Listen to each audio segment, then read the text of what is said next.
Ant-Man and the Wasp: Quantumania by Christophe Beck has a moderate type of power, but this is countered by the use of electronics which are sadly not up to par here.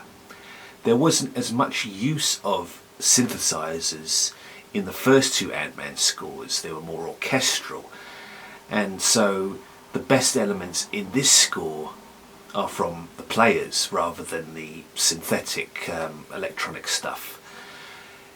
The theme for Ant-Man is da da da da.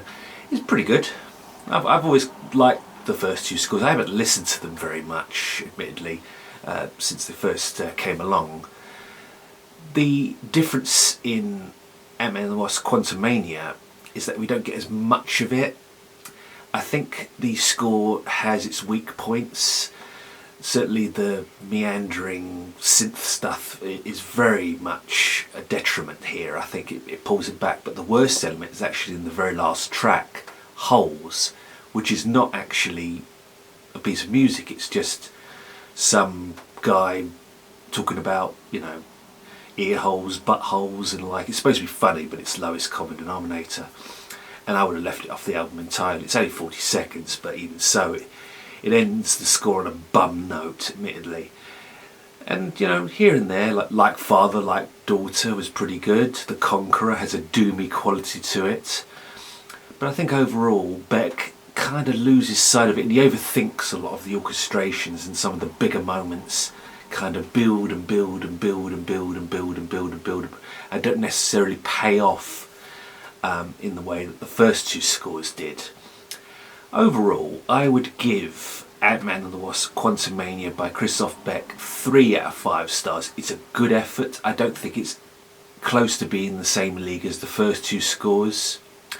It doesn't have the charm, the personality for the most part. It's let down by those electronics, admittedly, and Beck has used a lot of electronics in the past, especially in Edge of Tomorrow, which was a terrible score. I would say that there's some replay value in this effort, but for the most part my expectations and sense of wanting to hear this again were muted by just the overall architecture suffering a bit from just this over-reliance on the tried and true rather than really kind of branching out and being bold. I mean, that was one thing about the first two Ant-Man scores that I appreciated, was that Beck really kind of put his best foot forward and tried something that was kind of unique, and it stood out in like the Marvel canon in terms of soundtracks. I also enjoyed Thor Ragnarok, was very good, and some of the animated Thors were very good as well. Overall, yeah, like I say, Ant-Man and the Wasp: Quantumania has its moments. It's too long, an hour. That last track is hideous, and I give it 3 out of 5 stars. For more film and soundtrack reviews, please visit Betty Jo Tucker's website, Real Talk Movie Reviews. On Facebook you can find my pages, Hip-Notic Movie Reviews and Hip-Notic Soundtrack Reviews.